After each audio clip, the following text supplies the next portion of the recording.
Saudara, tadi pada waktu Ibu Angela berdoa bahwa dia ingin dan rindu membangun sesuatu. Saudara, tadi malam pada waktu saya berdoa dan Tuhan kasih hal yang sama. Tuhan berkata, ini waktunya wanita-wanita untuk membangun sesuatu. Amin, saudara. Dan karena itu kita ambil tentang Nehemia. Saudara, Nehemia adalah seorang yang membangun tembok, membangun pemulihan buat bangsanya. Dan saya berharap supaya saudara-saudara menjadi wanita yang bisa membangun di dalam keluarga. Saudara, ini waktunya kita bangun keluarga kita bangun karakter yang benar, kita bangun saudara di dalam karier, kita bangun saudara di dalam sesuatu yang Anda impikan, kita membangun pelayanan, tapi mulai dari segala sesuatu adalah membangun diri sendiri. Karena ada banyak orang yang membangun sesuatu yang di luar dan dia lupa untuk membangun dirinya sendiri. Dia lupa untuk membangun satu karakter, satu kekuatan, satu keintiman dengan Tuhan. Dan ini yang menyebabkan saudara ada banyak orang runtuh, saudara, ada banyak orang mengalami breakdown akhir-akhir ini, ada banyak orang stres karena dia lupa untuk membangun dirinya sendiri. Saudara, karena itu hari ini kita berdoa supaya kita mulai dari diri kita sendiri. Bangun hidupmu, saudara, di atas dasar yang kuat, itu kata firman Tuhan. Maka pada waktunya engkau akan bisa membangun orang lain. Saudara, tidak usah repot mikirin bagaimana hasilnya nanti. Bagian kita kerjakan, bagian Tuhan adalah menyelesaikan dan menyempurnakan. Mari kita buka, saudara, di dalam Nehemia, saudara, 2 ayat 1 sampai dengan ayat yang ke-10. Kita akan membacanya berbalas-balasan. Saya baca ayat 1 dengan suara keras, saudara baca ayat 2 dengan suara keras. Saya ngomongnya rada cepat, saudara, nggak masalah kan? Ya, saya rasa di antara wanita, kalau di antara pria itu ngomongnya perlu diturunin, saudara ya. Ya, karena pria nggak tahan kalau wanita itu ngomongnya dadar gitu, saudara ya. Tetapi karena saya khotbah di antara wanita, saya rasa kita sama, speed kita sama ya. Jadi kalau saudara perlu diturunin, angkat tangan, saya akan turunkan. Tapi kalau enggak, kita pakai speed yang sama supaya kita dapat lebih banyak ya dalam waktu 1 jam. Saudara, kalau oma-oma, opa-opa juga mesti angkat tangan, saudara. Mereka bilang turun, Bu, turun gitu ya. Nanti speednya diturunkan, saudara. Tapi kalau misalnya di antara wanita, saya rasa kita bisa sama. Oke, kita mulai. Nehemia diutus ke Yerusalem. Pada bulan Nisan tahun ke-20 pemerintahan Raja Astasastra, ketika menjadi tugasku untuk menyediakan anggur, aku mengangkat anggur dan menyampaikannya kepada Raja. Karena aku kelihatan sedih yang memang belum pernah terjadi di hadapan Raja.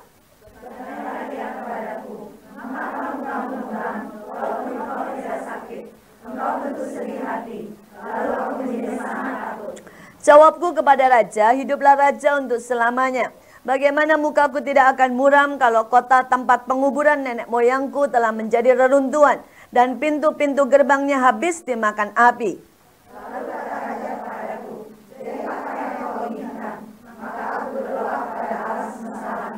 Kemudian jawabku kepada Raja, jika Raja menganggap baik dan berkenan kepada hambamu ini, utuslah aku ke Yehuda, ke kota penguburan nenek moyangku, supaya aku membangunnya kembali.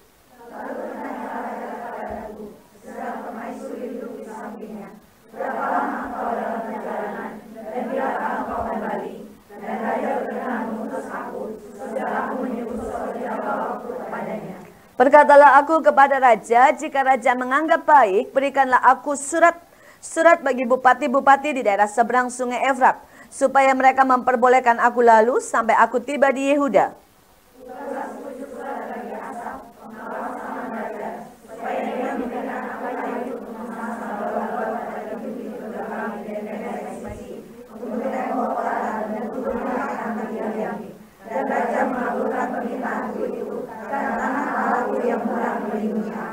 Maka datanglah aku kepada bupati-bupati di daerah seberang sungai Efrat dan menyerahkan kepada mereka surat-surat raja. Dan raja menyuruh panglima-panglima perang dan orang-orang berkuda menyertai aku.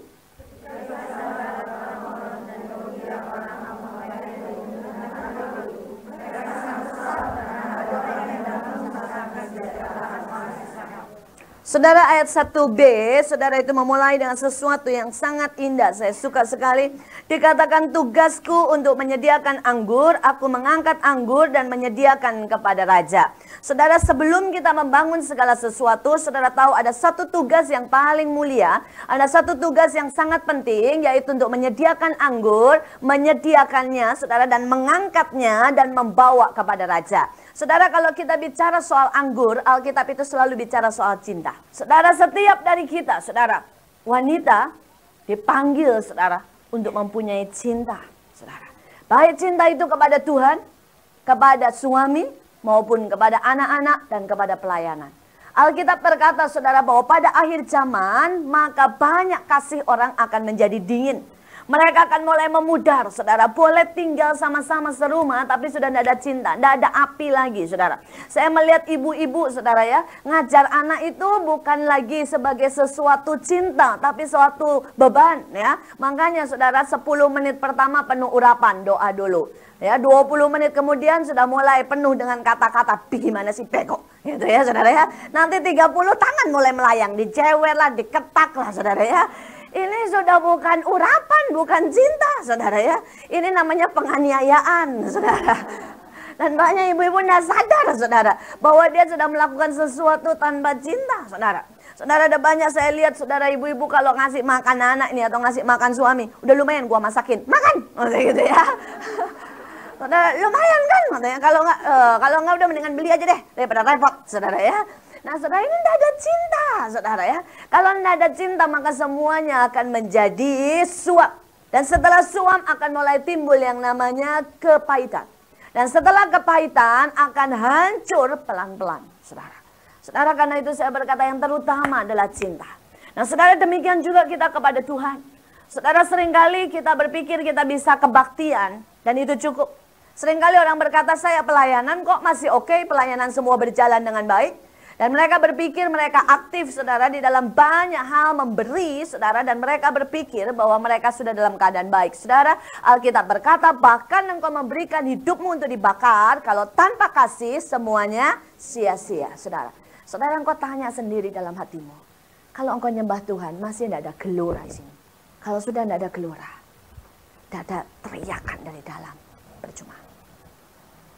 Engkau bisa melayani.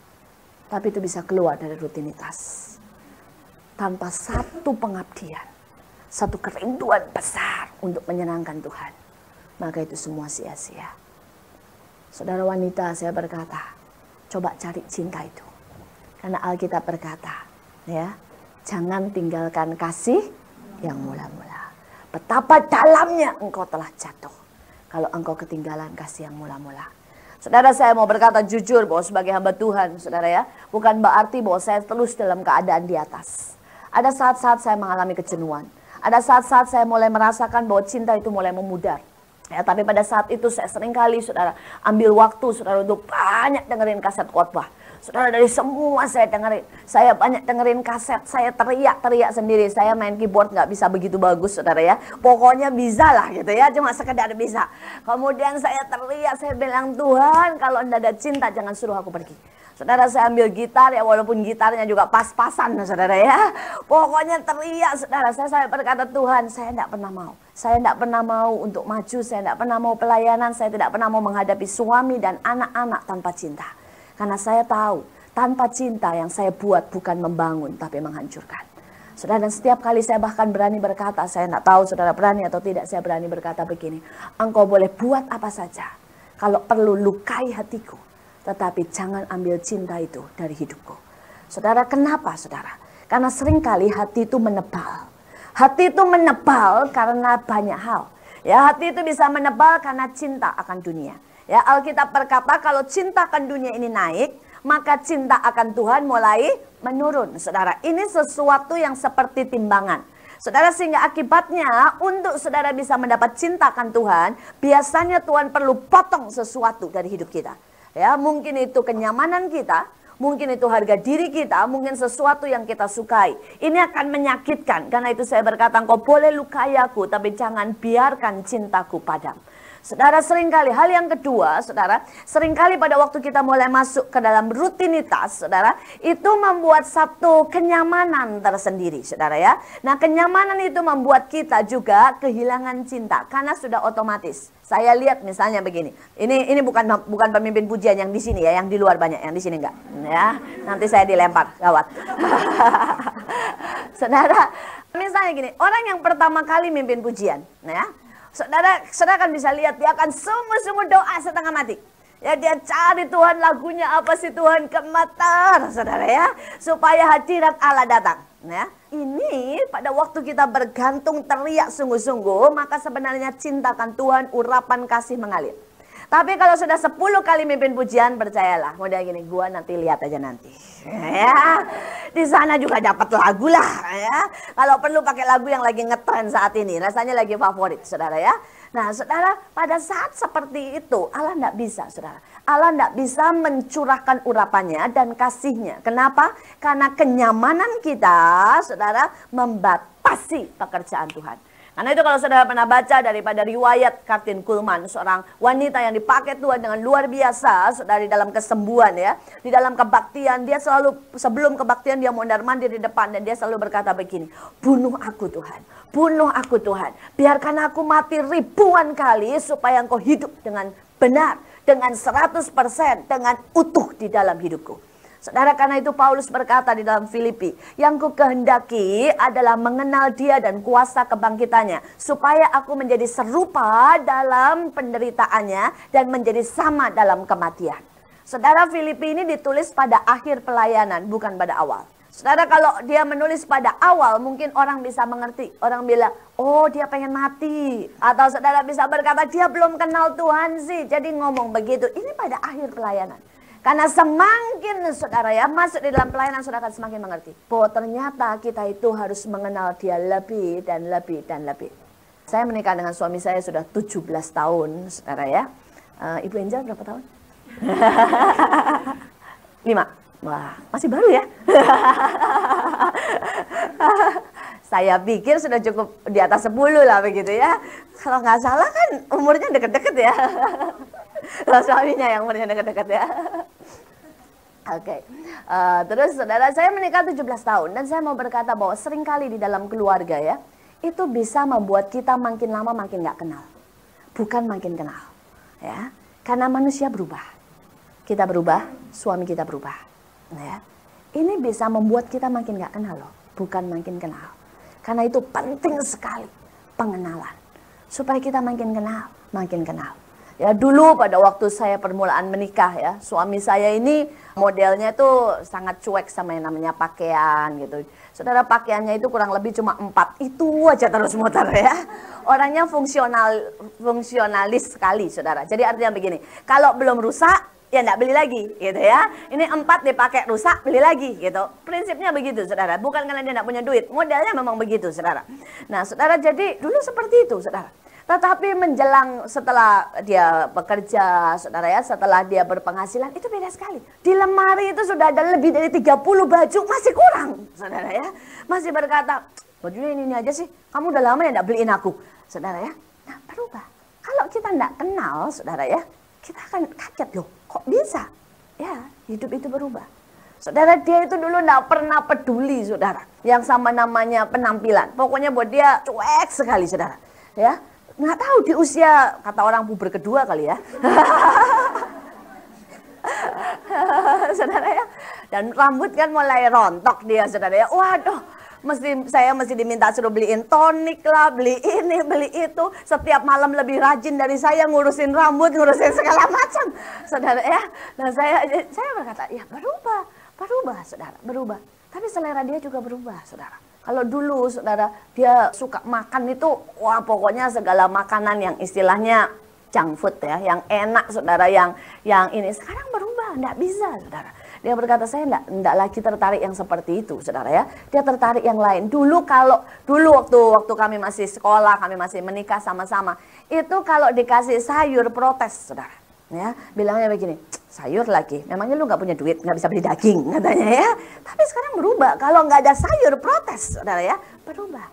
Nah seringkali saudara, kita tidak tahu bahwa hidup ini berubah. Ada banyak orang tua tanpa sadar tidak mengenal anaknya, karena anaknya berubah. Ada banyak orang tua yang di mata mereka ya, anaknya tetap kecil. Saudara, anak itu berubah. Saya seringkali terkaget-kaget dengan anak saya baru umur 10 tahun dan 8 tahun. Saudara, dan yang umur 8 tahun itu sudah bisa ngomong hal-hal yang saya bikin, hah gitu ya. Kok bisa ya anak umur sekian dengan pemahaman yang sebegitu dalamnya, saudara. Sebegitu dalamnya. Berubah. Mereka berubah, saudara. Ya, kemudian saudara, belum juga orang tua kita berubah. Nah terutama saudara, Tuhan memang tidak berubah dulu, sekarang, dan selamanya. Tapi Tuhan mewahyukan dirinya itu sesuai dengan kedewasaan kita.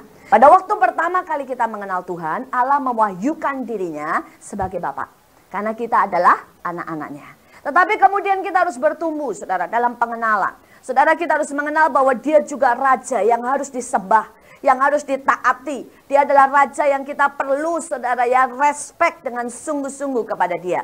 Kemudian berubah lagi, saudara. Dia menjadi Tuan yang empunya semuanya. Kita ini cuma budak. Sampai, saudara, kalau kita salah, dia bilang, apa hakmu, saudara, ya, untuk melakukan ini dan itu. Dia berubah. Sampai nanti dia akan mengenalkan dirinya menjadi suami kita. Yang menuntut, saudara. Yang benar-benar minta dia yang dimengerti. Minta dia yang didengarkan. Nah, banyak orang Kristen kan maunya Tuhan dengerin kita terus. Nanti kalau saudara tahu ya, kalau saudara sudah kenal makin dekat Tuhan. Saya kadang-kadang begitu, saya lagi main keyboard ya. Saya ngomong, tiba-tiba Tuhan ngomong jelas ini. Kamu nggak bisa diem ya? Katanya gitu ya. Saya bilang, oh iya ya. Moodnya lagi keluar, minta didengerin ya. Saya berkata, oke Tuhan. Sekarang saya mau diam, saya mau dengerin. Kamu mau ngomong apa? Ya, saudara, sebegitu dalamnya, saudara. Sebegitu dalamnya. Kadang-kadang, saudara, kalau saya malam-malam dibangunin jam 3 gitu misalnya. Terus saya berkata begini, Tuhan saya ngantuk. Diam. Seharian dia nggak mau temuin saya lagi. Saudara. Dan kemudian pada waktu dulu ya, saya nggak dibangunin, saya tiap kali dibangunin bilang ngantuk, tidur lagi. Nggak ngambek, saudara ya. Nggak pernah Tuhan ngambek, saudara. Kenapa? Karena pada waktu itu dia mengenalkan dirinya sebagai seorang Bapa yang penuh dengan pengertian. Tapi semakin saya bertumbuh, saya tahu bahwa dia sudah mulai mau menjadi suami buat saya. Saudara, dan saya berkata, Tuhan sorry lah tadi pagi ngantuk, udah dirayu-rayu. Saya bilang, lain kali kalau aku datang awas ya. Gitu ya ngomongnya. Udah beda, saudara ya. Ya mesti ngerti, saudara, mesti ngerti. Nah, saya bawa saudara dalam pengenalan. Saya berharap supaya pengenalanmu akan Tuhan itu tidak mentok, berhenti, saudara. Kalau engkau berhenti, maka engkau tidak akan menjadi dewasa. Ya, kekristenan itu seperti naik sepeda. Kalau engkau berhenti, engkau akan jatuh. Ya, tapi kekristenan itu harus terus diayuh, terus maju, saudara. Dan hari ini biarlah cintamu semakin indah di hadapan Tuhan. Sehingga engkau menyala-nyala dan melayani Tuhan. Sehingga engkau mengasihi. Dan kalau engkau penuh dengan cinta dan mempersembahkan itu kepada Raja, maka cinta itu akan mengalir kepada sekitar kita. Amin. Ya, itu cinta akan mengalir kepada suami. Ya, jangan cuma SMS-an sama teman perempuan terus. Kadang-kadang kirimin dong SMS ke suami, bilang I love you ya. Saudara ya, kemudian coba dong gitu. Kalau malam itu jangan terus ngurusin anak, ya udah capek ya. Buat sesuatu malam romantis, tiba-tiba nyalain lilin aroma gitu yang baunya wangi ya. Loh, why not? Betul? Ya kan? Suami kita perlu kan? Apa perlu suami kita ke panti pijat? Baru dapat masas di tempat lain. Saudara, dia pria normal. Dan semua pria normal perlu diperlakukan sebagai raja. Semua pria normal, saudara ya, perlu, saudara, dipuja, saudara. Perlu dipuji, perlu dilayani, saudara. Perlu mendapat, saudara, perlakuan ekstra, saudara. Karena itu saya berkata, istri-istri, kalau engkau penuh cinta, engkau tidak bisa, saudara. Cuma bilang, lu tahu ya, gue cinta ya. Tapi maaf, gue gak ada waktu anak. Gue udah capek ngurus anak ya. Ya, lu masih ngerti dong gitu ya. Dia bilang, iya gue ngerti. Lu ngurus anak, gue tak pergi ke panti pijat ya. Karena gue perlu dipijat. Gak mau kan? Kita gak mau kan punya suami seperti itu kan? Karena itu saya berkata, mari berikan yang terbaik, saudara. Ya, berikan yang terbaik untuk suamimu, saudara. Saya kadang-kadang pulang malam pelayanan, saudara. Saya pulang jam 10, kadang-kadang saya baru ketemu sama suami saya jam 10 malam. Tapi saya ambil jam 10 malam itu menjadi hari, menjadi suasana yang baru, menjadi waktu antara saya dengan dia. Sampai jam 12, sampai jam 1. Ya, kami ngobrol, kami lakukan banyak hal, saudara ya. Saudara, karena itu saya berkata, mari ini kita sudah dewasa. Saya berkata, cinta itu harus mewarnai segala sudut dalam hidup kita. Saudara, ibu-ibu, engkau jangan cuma kedengeran teriakmu kalau marah. Amin. Ya. Sampai anak-anak kita bilang, aduh macan betina datang lagi. Ya. Jangan sampai itu terjadi. Saudara, buat anak kita punya kenikmatan sama kita. Ya, saudara, saya punya anak laki semuanya. Jadi nggak bisa diajak main boneka, saudara. Saudara, kadang-kadang saya udah pulang capek pelayanan jam 7, misalnya jam 7 sore. Anak saya bilang gini, Ma, hari ini kan belum main. Terus saya tanya, mau main apa? Gulat. Coba saudara bayangin ya. Mainnya itu gulat, saudara ya. Ya dengan terpaksa saudara saya ganti celana pendek, bergulatlah sama dia saudara ya. Saudara dan saudara bilang, kenapa enggak sama papahnya? Dia bilang, kalau sama papa nggak enak mah, pasti menang papa. Kan tenaganya kan lain saudara ya, pasti menang bapaknya dong gitu ya. Jadi dia berkata mesti sama mama katanya. Dan dia itu belajar banyak hal dari ayahnya saudara, karena ayahnya juga pernah tahu lah yang taekwondo dan sebagainya. Dan sekarang di TV kan banyak begituan. Ya, nah saya itu belajar bagaimana mengunci. Jadi saudara kira saya tuh bisa biru-biru kalau gulat sama dia. Ya, karena dia benar-benar bisa mengunci lah, bisa begini, bisa begitu saudara. Tapi itu cinta saudara. Buat dia kalau saya sudah habis main begitu ya, dia bisa ciumin saya dan dia berkata, mama itu oke banget deh mah jadi mama katanya ya. Saudara ya, saya berkata ya lu oke, dalam hati gua nggak oke sebenarnya. Tapi itu cinta saudara. Ya kalau engkau berkata engkau cinta dan engkau tidak bisa lakukan itu dengan anakmu saudara ya. Engkau berkata, sorry mama nggak suka yang begitu-begitu. Ya, duduk tenang di situ. Ya. Jangan buat anak, cari robot aja. Ya, anak butuh waktu. Saudara, rumah saya itu sampai tidak pernah bisa dikasih barang yang oke gitu saudara ya. Kenapa? Karena kalau misalnya sore kadang-kadang itu dia bilang, mah kita rubah ya, rumah jadi ini ya tempat voli. Itu semua disingkirin saudara. Main voli lah kita di dalam ruangan. Tapi ya itu yang mereka butuhkan saat ini. Saudara, sampai teman-temannya itu sering datang ke rumah saya, banyak sekali teman sekolah dari sekolahnya. Kemudian mereka selalu bilang begini, tante asik loh main di sini. Saya bilang gini, apanya yang asik? Rumah kamu kan jauh lebih gede, jauh lebih bagus dari rumah tante. Saudara, anaknya bilang gini, susah tante di rumah. Ini enggak boleh, itu enggak boleh. Nah, ya, banyak vas, banyak barang kristal katanya ya. Saudara, di sini loh bahagia katanya ya. Saudara nggak mau kan anak tetangga bilang begitu kan? Saudara ya, saya bersyukur saudara, saya bersyukur. Saudara, saya tahu bahwa anak saya dengan bangga berkata, ma, semua teman berkata paling enak di rumah kita. Saudara, saya bersyukur karena saya bisa memberikan sesuatu buat hidup mereka.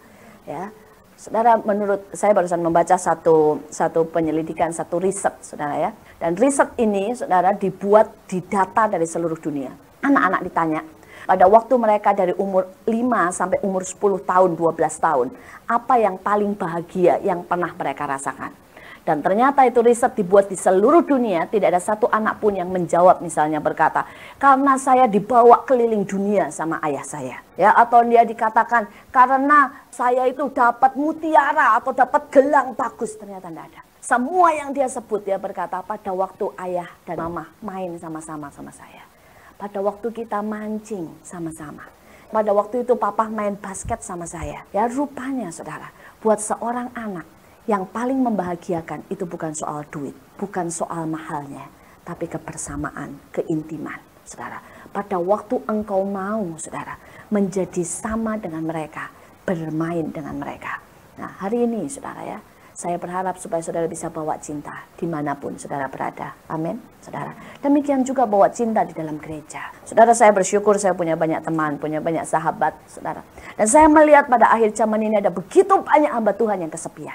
Saudara, kelihatannya dia di depan banyak orang, tapi nggak punya teman. Saudara, yang ada semua orang menganggap dia harus support. Saya ketemu dengan beberapa hamba Tuhan yang berkata, ya jemaat kan selalu mau kita kuat. Jemaat kan mau selalu kita baik. Ya, jemaat kan mau, dia merasa sangat dibebani, saudara.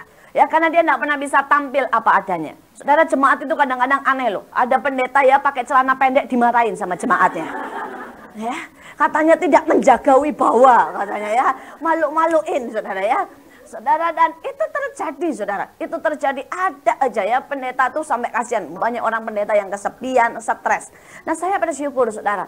Di tempat kami, saudara, di yayasan kami, di staf kami, itu ada sesuatu yang cinta, ada sesuatu kasih yang mengikat. Dan pada waktu hari Kamis yang lalu, kami bersama-sama dengan tim inti, saudara, kumpul, kami berdoa. Pada waktu kami tim inti berdoa, Tuhan suruh kami peperangan, suruh kami bangun satu benteng, saudara, di alam roh. Tapi Tuhan berkata sebelumnya ikat satu kasih, satu doa, satu persahabatan di antara kalian. Nah kemudian kami satu sama lain gantian, saudara ya, bicara satu demi satu, saudara, muka demi muka, saudara. Dan saya dikagetkan sekali dengan apa yang mereka ucapkan kepada saya. Buat saya, saudara, itu merupakan satu cinta yang dipersembahkan, saudara. Anggur yang menyegarkan hati saya. Saudara, seorang teman, seorang staf saya berkata begini, In, kamu mesti ingat, Aku tidak harapkan engkau datang ke saya dalam keadaan engkau segar dan kepenuhan. Tapi saya mengharapkan engkau datang setiap kali engkau letih. Ingat dan tanamkan baik-baik bahwa saya selalu ingin menanggung sebagian dari keletihanmu. Dan dia berkata, saya selalu punya dada untuk engkau meletakkan kepala, untuk istirahat dan cerita apa saja buat aku. Saudara, saat itu saya nangis, saya berkata thank you. Tidak banyak jemaat yang berkata demikian kepada gembalanya, ya kan? Yang lain selalu berkata, gue punya masalah, saya tuh konseling sehari bisa 10 orang, dan 10-10-nya minta didoakan, ya. 10-10-nya cerita masalah, saudara. Dan tidak banyak, saya jarang dengar, ya, seorang teman yang berkata, aku tidak akan pernah minta daripadamu, tapi aku mau dengar dari engkau setiap keletihan dan bebanmu. Saudara, yang satu lagi, kemudian kami tukar lagi sama yang lain. Saudara, seorang panggil saya Ci dan berkata, Ci, tanamkan dan ingat baik-baik. Saya tahu kita manusia dan pasti bisa berbuat salah. Dan someday, kalau kamu berbuat salah, ingat aku tidak akan mencela kamu. Aku akan ada di situ untuk bersama-sama memperbaiki kesalahan. Saya tersenyum, saya berkaca-kaca dan saya berkata thank you. Saya punya teman-teman yang mengerti memberi kasih.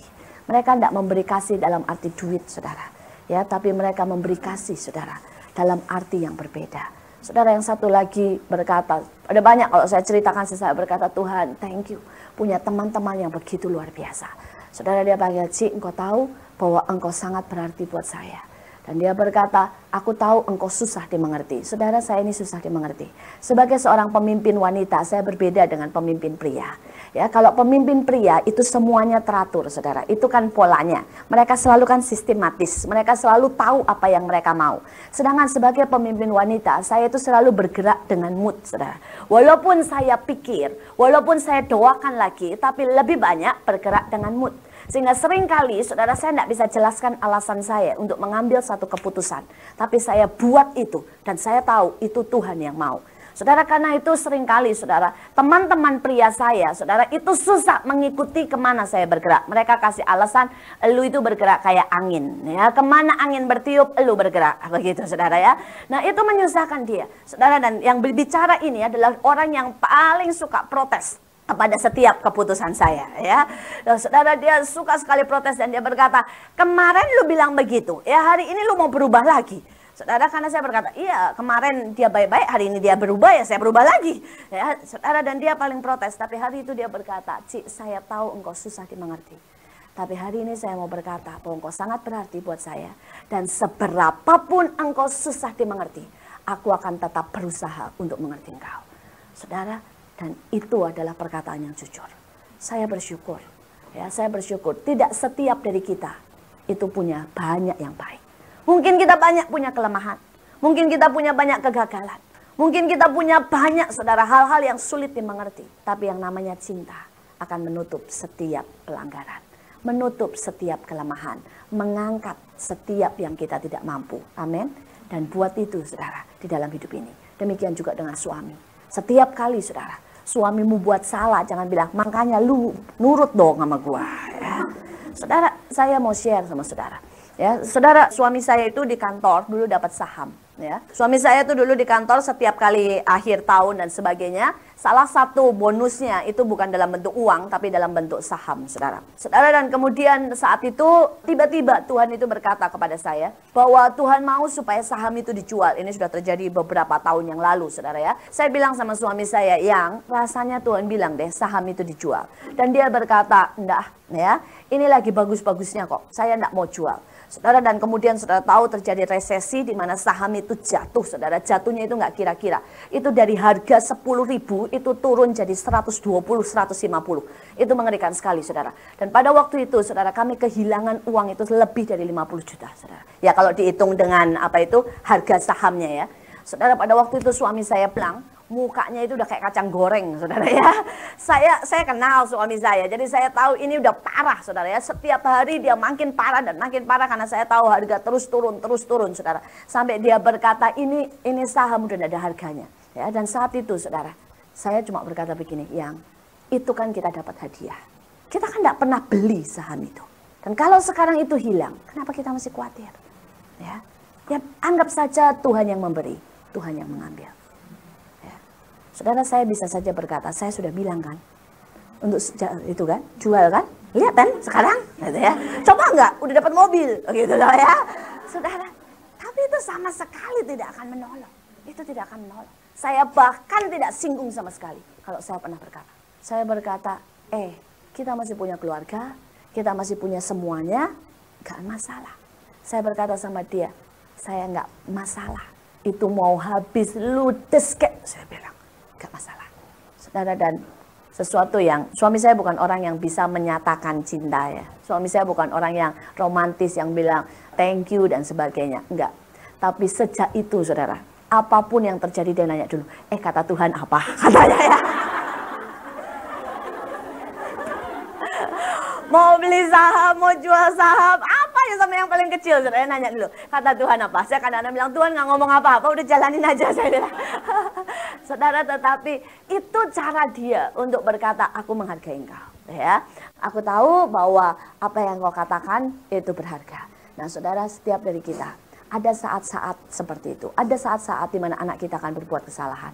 Ya, ada saat-saat di mana suami kita akan berbuat kesalahan. Ya, ada saat-saat, tapi ingat, pada saat itu terjadi, itulah waktunya kita mengangkat anggur dan memberikan anggur. Amin.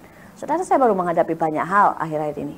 Saudara, salah satu staf yang saya anggap anak saudara hamil di luar nikah.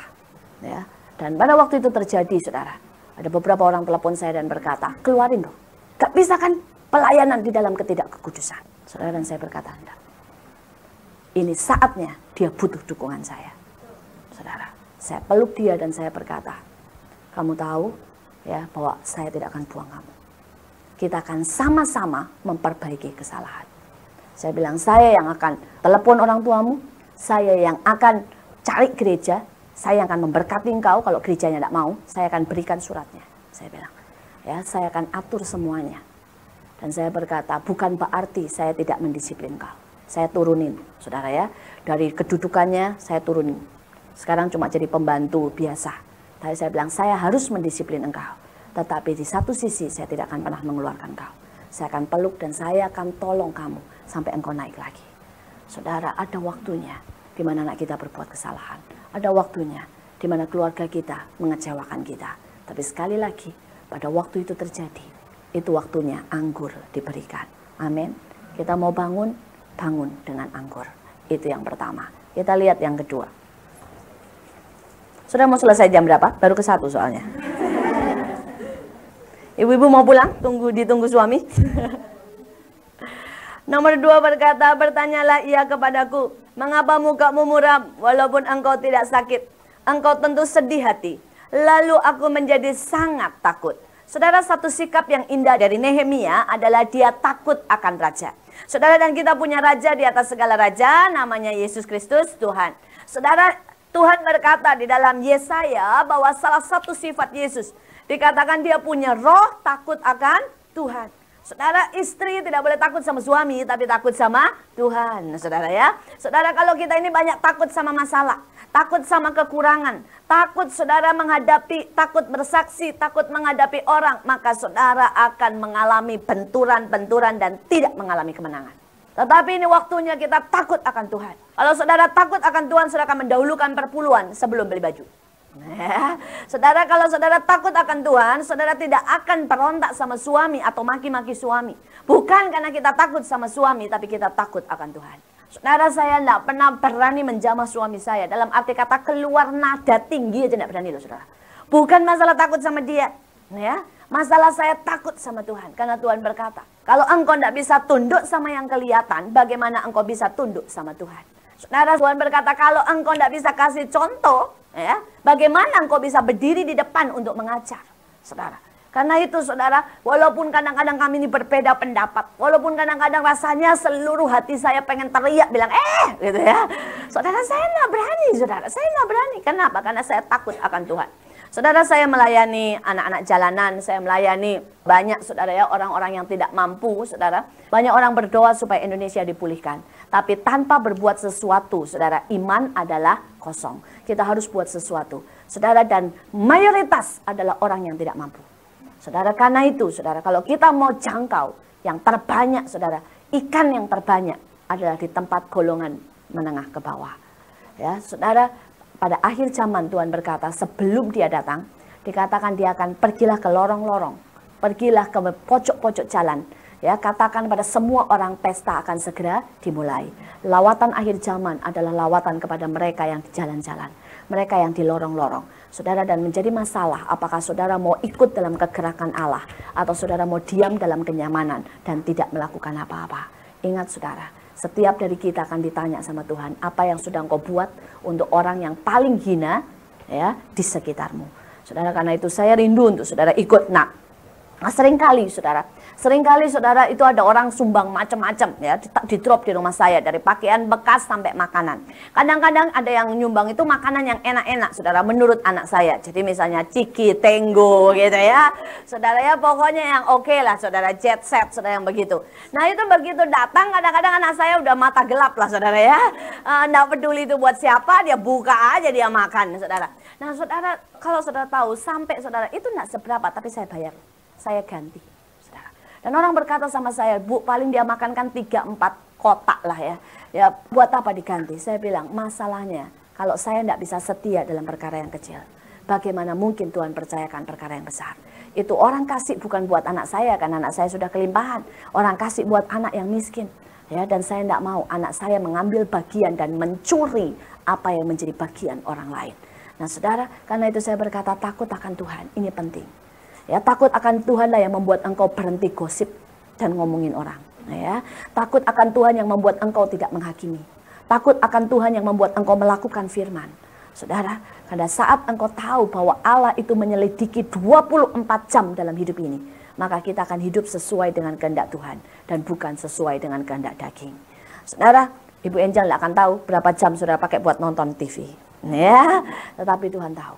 Karena setiap waktu harus dipertanggungjawabkan. Amin. Ya. Kita lihat yang ketiga. Jawabku kepada raja, hiduplah raja untuk selama-lamanya. Bagaimana mukaku tidak akan muram kalau kota tempat penguburan nenek moyangku telah menjadi reruntuhan dan pintu-pintu gerbangnya habis dimakan api. Saudara, ini bicara soal belas kasihan. Saudara, Nehemia ada di tempat yang sangat nyaman. Ya, itu pada zaman dulu orang yang bisa mengangkat cawan atau mengangkat piala buat anggur itu adalah seorang yang paling dekat dengan raja. Kenapa? Karena anggur itu mudah sekali dicampur dengan racun dan tidak akan terasa karena ada pahit-pahitnya kan. Saudara, karena itu seorang yang mengangkat cawan itu sangat dilimpahi dengan segala banyak yang bagus. Baik barang, duit dan semuanya, supaya dia tidak akan pernah bisa disuap oleh musuh, saudara. Nah, dalam keadaan kenyamanan yang demikian rupa, saudara, seharusnya dia tidak peduli, saudara, sama orang-orang yang di sana. Dia berkata, pokoknya gua selamat ya, udah dong, gua enak kok, salah siapa mereka tetap tinggal di sana, nggak mau ikut ke sini. Nah saudara, tetapi dia punya satu hati yang berbeda, yaitu belas kasihan. Saudara, setiap orang yang mau membangun, saudara ya, membangun hidupnya, membangun orang lain, saudara, membangun gereja, membangun masyarakat, membangun Indonesia, saudara harus dimulai dengan yang namanya belas kasihan. Saudara, kita tidak akan lagi berfokus sama diri sendiri, tapi fokus kita adalah untuk orang lain, saudara.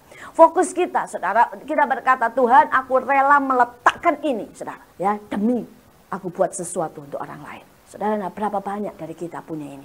Saudara, berapa banyak saudara punya kesehatan, punya waktu, tapi saudara berani, saudara, ambil waktu untuk pergi ke rumah sakit, besuk mereka yang sakit. Saudara, pada waktu SAR, saudara, itu kelihatan orang Kristen itu, saudara ya. Saudara, pada waktu ada bahaya SAR kan, pada waktu itu pas jamnya besuk, saudara, ada di tempat kami, saudara, ada jam besuk di mana biasanya kita besuk ke rumah sakit. Begitu dengar SAR, saudara, mereka bilang begini sama saya, ibu kan punya iman, ibu aja yang besuk, kami semua batal besuk, katanya ya. Karena bahaya untuk hari-hari ini datang ke rumah sakit. Enak ya. Saudara ya, hamba Tuhan dimajuin terus ya. Saudara ya, tetapi orang-orang langsung memilih untuk cari kenyamanan, saudara ya. Bilang, kita berhikmat dong Bu, nggak ke rumah sakit, berhikmat atau nggak iman, ya. Saudara, saya bukannya masalah apa-apa, tapi seringkali, saudara, begitu banyak orang memilih kenyamanan, saudara. Banyak orang nggak pernah mau bergerak sesuatu, saudara. Ya, saudara, dan belas kasihan ini perlu dalam segala aspek, saudara. Dalam segala aspek. Ada banyak ibu-ibu misalnya, lihat anak cacat, ya, cuma bilang, kasihan ya. Itu bukan belas kasihan, saudara. Belas kasihan membuat saudara tidak cuma berkata kasihan, tapi engkau lakukan sesuatu. Engkau bisa mendukung ibunya, engkau bisa bantu dengan keuangan, karena anak cacat selalu membutuhkan lebih banyak uang, saudara. Bahkan yang lebih mengerikan, orang Kristen, saudara, itu bisa mengeluarkan kata-kata yang menyakitkan dan tidak mengeluarkan belas kasihan. Saudara, kalau saya tidak ngalami, saudara ya, saya dulu tidak pernah begitu memperhatikan. Tapi setelah Tuhan bawa saya melihat mengerikan sekali. Saudara, pada waktu anak saya yang ketiga sakit, saudara, di rumah sakit, itu orang-orang Kristen itu bisa luar biasa kata-katanya, saudara. Saudara, itu ada yang datang, saudara ya, dan berkata, "Bu, mungkin koreksi diri, mungkin ada yang salah dengan ibu." Saya mikir, hebat banget ya orang Kristen itu ya. Ini udah jatuh istilahnya, bukan diangkat, ditekan ya.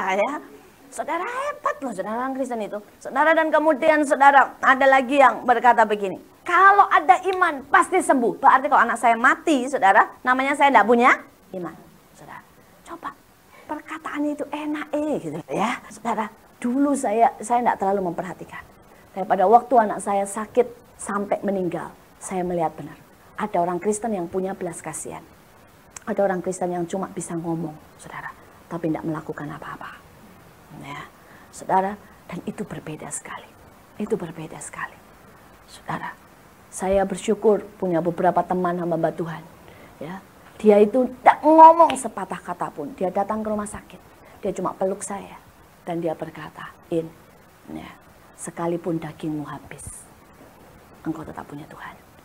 Saudara, ini orang tidak berkata mesti begini, mesti begini, mesti begitu. Tapi saya tahu, keluar dari belas kasihan, saudara. Tapi ada hamba Tuhan yang datang, saudara, ya, dengan arogan sekali, saudara, dan dia berkata, "Ini kan kecil buat Tuhan, ya. Kamu masih tetap kuat dong," katanya ya. Saudara, bukan berarti saya akan meninggalkan Tuhan, bukan, ya. Tetapi pada waktu ada yang jatuh, yang mereka butuhkan bukan tekanan. Yang mereka butuhkan bukan tudingan. Yang mereka butuhkan, saudara, ya, bukan kata-kata yang mojokkan. Tapi yang mereka butuhkan adalah belas kasihan. Dan saya sering ketemu dengan orang yang berkata, ya dia miskin karena dia tidak kerja sih. Dia miskin karena dia salah sendiri, dulu malas tidak mau sekolah. Siapa yang mau, saudara, untuk jadi bodoh? Ribuan dari orang yang miskin karena tidak punya kesempatan. Bukan karena mereka tidak mau. Saya ketemu dengan orang-orang yang menatap sinis dengan pelacur dan berkata mereka tidak mau bertobat sih. Mereka nangis. Saya melayani banyak dari mereka. Masalahnya, saudara, bukan karena mereka tidak mau bertobat. Karena ekonomi dan situasi yang sangat mepet. Bahkan beberapa itu dipaksa melakukan itu sama suaminya sendiri. Saudara, hari ini saya berdoa supaya saudara punya belas kasihan. Saudara pikir anak-anak yang di pinggir-pinggir jalan itu melakukan karena mereka suka. Mereka kalau tidak setor lebih dari 10.000, saudara, itu mereka digebukin sama apanya istilahnya premannya ya, dan juga sama orang tuanya. Saudara bikin malas kerja dong, ya, kita bisa teriak begitu. Mereka terjepit di situ. Mereka sampai beberapa berkata kepada kami, "Kak, kalau ada aja rumah penampungan, ya, kami mau lari." Kami mau lari dan ikut masuk rumah penampungan itu. Daripada kami digebukin tiap hari. Saudara, ada satu anak itu mengerikan sekali. Disiram air panas. Umur 4 tahun. Disiram air panas, saudara, sama istilahnya apanya ya itu ya, premannya lah. Atau sama pamongnya itu, saudara ya. Kemudian setelah disiram air panas, disiram lagi sama obat merah. Jadi itu luka kan kelihatan gitu ya. Benyanya segala macam disuruh di situ. Saudara, itu sengaja. Itu kehidupan jalan, saudara. Itu kehidupan jalan. Ya. Karena itu seringkali kita cuma bisa berkata mereka malas, mereka tidak mau berubah, mereka tidak mau sekolah. No. Ya. Mereka tidak pernah bisa lepas kalau saudara dan saya tidak berbuat sesuatu. Ya. Mereka tidak bisa keluar ya, kalau kita tidak buat sesuatu. Sampai sekarang kita tidak bisa, saudara, untuk membawa mereka semua keluar. Kita cuma bisa datang, ngobrol sama mereka, bagiin sesuatu, saudara. Dan ada 2.000 yang kami kasih beasiswa, saudara, supaya mereka bisa sekolah. Tapi satu hal saya berkata, miliki belas kasihan. Aku berdoa kepada Allah semesta langit. Lihat, sebelum dia mengucapkan jawaban dan memberi jawaban, dia pertama kali adalah berdoa. Ya, saya mau imbau ibu-ibu, saudara, wanita, jadilah tiang doa di dalam rumah. Ya, ini sangat penting menghadapi tantangan, masalah dan pergumulan. Jadi tiang doa. Ini pada saat-saat ini ada begitu banyak rencana iblis untuk menghancurkan keluarga. Kami sudah mendapat pernyataan dari banyak hamba-hamba Tuhan ya tentang peperangan besar akan terjadi. Saudara, Indonesia akan mengalami begitu banyak kegoncangan tanpa pendoa-pendoa yang berdiri. Ya, ekonomi akan diserang lagi dengan begitu banyak kehancuran dan kegoncangan tanpa pendoa.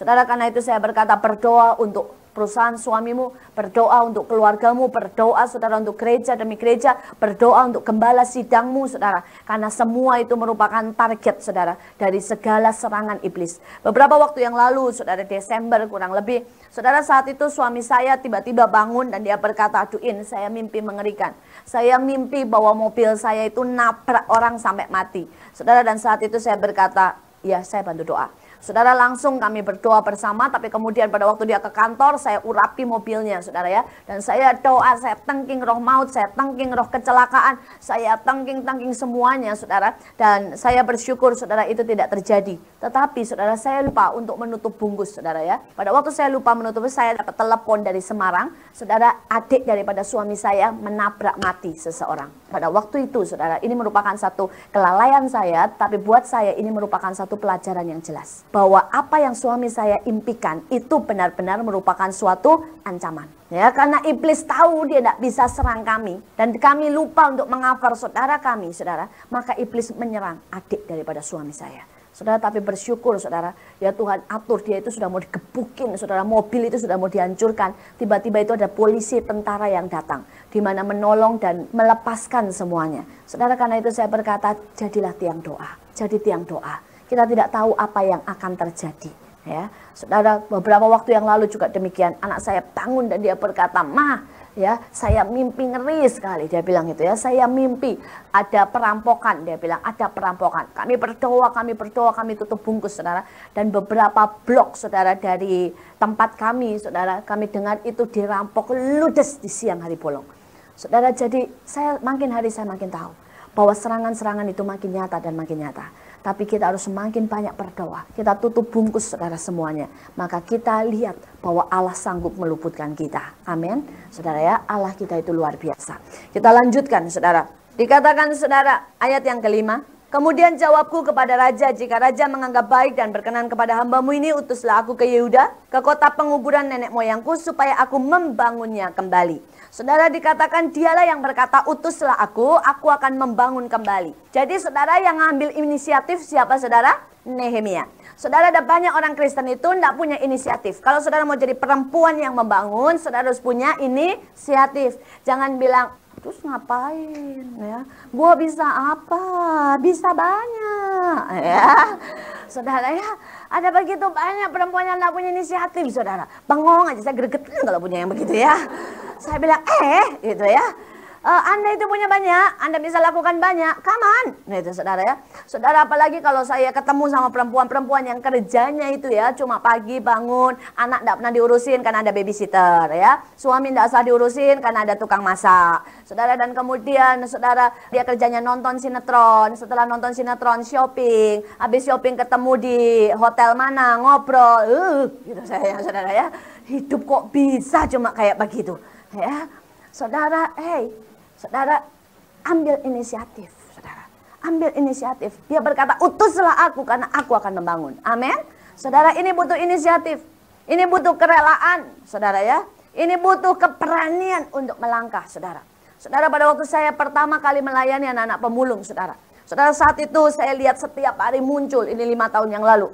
Setiap hari anak-anak itu ngorek-ngorek sampah, saudara. Dan tiba-tiba Tuhan berkata, engkau bisa buat sesuatu buat mereka. Saudara, saya langsung berkata, oke Tuhan, anak saya mau ulang tahun, saya undang mereka untuk ulang tahun. Saudara, pada waktu saya mulai mengadakan yang datang 30 pertama, kemudian mulai 50, kemudian 100. Saudara, pada waktu 100, saudara, itu yang paling banyak protes itu siapa? Pria. Nah, mereka mulai berkata begini, terus mau diapain? Nanti duitnya dari mana? Katanya ya, ada begitu banyak. Dia berkata, nanti kalau kamu ini bagi makanan, ternyata makanannya itu tidak sengaja ada yang kotor lah misalnya ya. Terus sakit perut disangka meracuni, bagaimana? Ya, nanti kalau pihak yang sana, pihak agama seberang marah, bagaimana? Saudara, dan saat itu saya berpikir, biasalah. Karena pria itu memang banyak pertimbangan, saudara ya. Saudara biasa, saudara. Tapi saya tahu itu dari Tuhan, saudara, saya tahu karena itu saya melangkah. Dan pada waktu saya melangkah, Tuhan tambahkan orang, Tuhan tambahkan orang. Permulaan, saudara, itu semua keluar dari saya. Untuk pertama itu kami cuma butuh 500.000 per bulan. Setelah itu naik jadi 3 juta. Saudara, itu membutuhkan doa, saudara ya. Dan sekarang setiap bulan kami membutuhkan 150 sampai 300 juta. Saudara, tiap bulan kami butuh sekian banyak, saudara, untuk membiayai semua kegiatan yang kami buat. Saudara, tetapi saya percaya dan saya melihat bahwa Allah tidak pernah lupa bayar bilnya. Saudara ya. Dia tidak pernah terlambat kok. Saudara, dia tidak pernah lupa. Saudara, dia tidak pernah lupa. Karena itu saya berkata, hai wanita, saya juga tidak punya uang segitu banyak, saudara. Ya, saya bukan orang yang bisa nyediain, sampai kadang-kadang saya guyon sama suami saya. Mau sampai lu korupsi juga nggak bisa nutup. Ya sekian banyak, siapa yang mau, saudara? Siapa yang bisa? Tapi saya tahu saya punya Tuhan yang sanggup, saudara. Saya punya Tuhan. Saya berkata saya tidak mungkin punya tenaga untuk ngurus 3.000, 5.000 orang.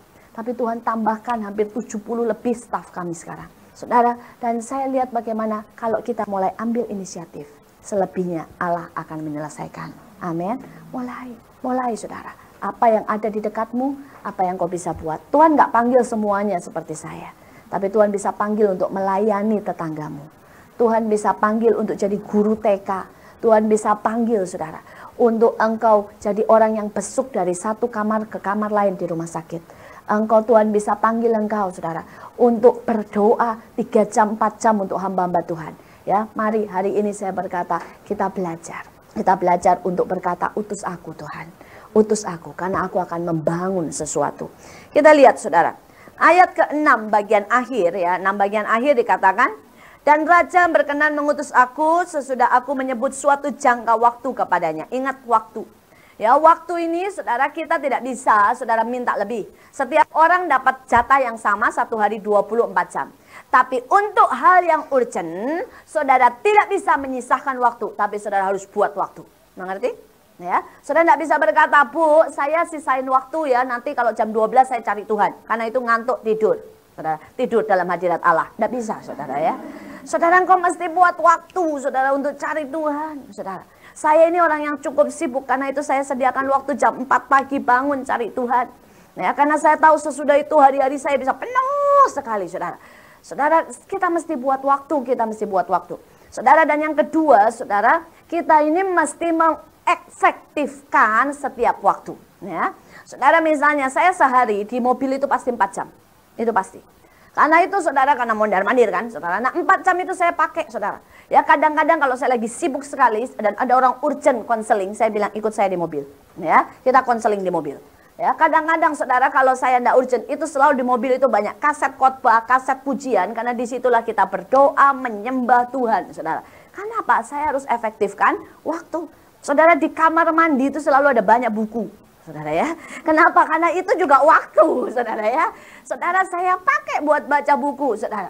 Saudara, kalau saya ini nunggu jam khotbah belum datang, saya selalu saya baca Alkitab. Karena saya tahu sehari saya minimal 5 fatsal, saudara. Dan saya harus lakukan itu, ambil fokus waktu itu. Saudara, setiap dari kita itu harus mengefektifkan waktu, saudara. Supaya sekali waktu, saudara, kalau kita bertemu Tuhan, kita tidak hidup dengan sia-sia. Dengan cara yang bodoh, kata Alkitab. Tapi dengan cara yang berguna dan berkenan di hadapan Tuhan. Kita lanjutkan. Kita lihat, saudara, ayat 7 ini bicara surat. Kita punya surat yang luar biasa, yaitu Alkitab, baca dan renungkan. Kemudian ayat 8 dikatakan tangan Allahku yang murah. Bagian 8 bawah sekali. Tangan Allah yang murah melindungi aku.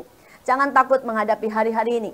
Karena kita punya tangan Allah yang murah. Amin, saudara. Walaupun hidupmu serba ngepas, percayalah dengan kemurahan Allah itu akan cukup.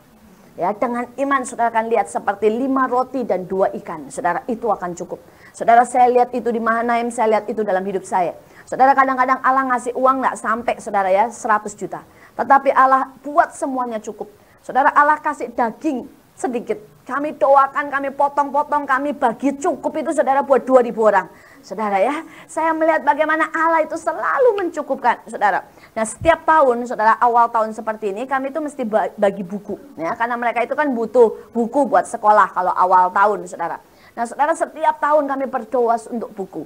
Saudara, dan saya mulai berdoa karena ini sebentar lagi tahun ajaran baru, setiap anak setidaknya 10 buku. Nah, kalau anak kami itu 2.000, berarti paling banyak kita butuh berapa? 20.000 buku tulis, saudara. Dan saya berdoa, dari Solo tiba-tiba telepon. Dia berkata, Bu, saya kirim 20.000 buku buat ibu. Saya berkata, Tuhan itu tidak terlambat. Ya, saya akan berdoa buat pensilnya, belum datang soalnya ya. Saudara ya, saya berdoa buat penghapusnya, saudara. Saya akan berdoa buat yang lain, saudara. Tetapi saya percaya Allah itu tangannya yang murah. Ya, kalau dia sanggup membiayai begitu banyak anak-anak jalanan yang belum berubah dengan total. Ya, yang separohnya masih nyolong, masih bohong, masih segala sesuatu. Dia lebih peduli sama saudara. Amin. Karena saudara sudah menjadi anaknya. Karena itu percayalah, kemurahan Allah itu mencukupkan kita dalam segala perkara. Mari kita berdoa. Kami bersyukur buat siang hari ini Tuhan. Biar musik menyanyikan satu musik saja. Mari kita masuk di dalam hadirat Tuhan. Berapa kali pun engkau mendengar firman Tuhan, tanpa engkau melakukan, maka itu tidak begitu banyak artinya. Satu hal, tanam seberapa banyak yang Allah taruh dalam hatimu pagi hari ini. Biar itu tertancap, dan biar kita mulai belajar melakukannya. Jangan tanya tentang 10 langkah ke depan, tapi responi dengan 1 langkah. Maka Allah akan membukakan langkah-langkah selanjutnya. Mari serahkan setiap kekhawatiran. Mari serahkan setiap beban di hadapan Tuhan. Karena hari ini Allah akan memberikan engkau kekuatan untuk membangun setiap reruntuhan. Setiap beban akan engkau angkat dengan kemurahan Allah. Setiap keluarga akan dipulihkan. Karena anggur yang mulai mengalir dalam hati kita.